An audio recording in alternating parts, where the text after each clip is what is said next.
কোন পীরের বাবারও ক্ষমতা কোন মুরিদকে বেহেশতে নেওয়ার জোর করিয়া।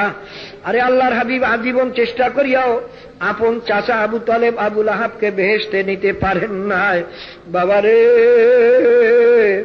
আল্লাহর হাবিব ফাতেমা রাদিয়াল্লাহু তাআলা আনহাকে ফরমান, ইয়া ফাতেমা তিন কাজি নাফসাকি মিনান নার, এ ফাতেমা কবরে গিয়া যদি এই পরিচয় দাও যে আমি আখিরি জামানার নবীর মেয়ে, এই পরিচয়টি কিন্তু তোমার কোনই কাজে আসবে না, কোনই লাভ হবে না। নিজে আমল করিয়া নিজেকে নিজে জাহান্নামের থেকে বাঁচাইয়া কবরে যাইও।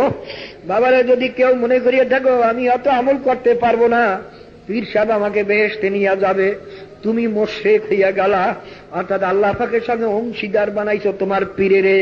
কারণ বেহেশতে নেওয়ার একমাত্র মালিক হইলেন মাওলা।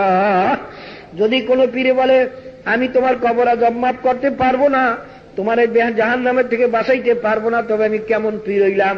মনে করি ওটা পীর না, ওটা একটা মুশরিক শয়তান। বাবারে, পীরের কামালে শুধু রাস্তা দেখাইয়া দেওয়া, তাও বাবা কোরআন হাদিস ছাড়া দেখাবার ক্ষমতা নাই।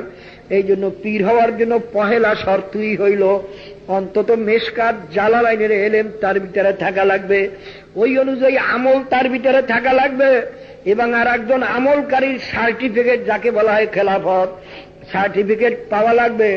বাবারে, কাজী খুব খেয়াল করিয়ে নিও। অনেক মনে পীর সাহেবেরাও গুনার কাম করলে ক্ষতি হয় না, এরা হইল সমুদ্র।